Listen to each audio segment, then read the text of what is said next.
Kita mo, kahit anong gawin mo, wala pa rin. Kaya mapapagod ka.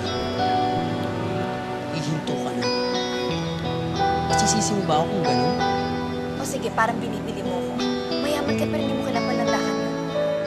Hindi mo ko madadaan sa pera mo.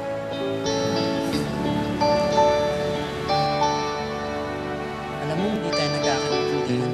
Alam mo, pakiramdam ko na insulto ko. Dahil pakiramdam ko charity case ako. Mahirap talaga ang buhay pero handa akong kumayon. Magtyaga dahil sa huli alam ko magtatagumpay ako.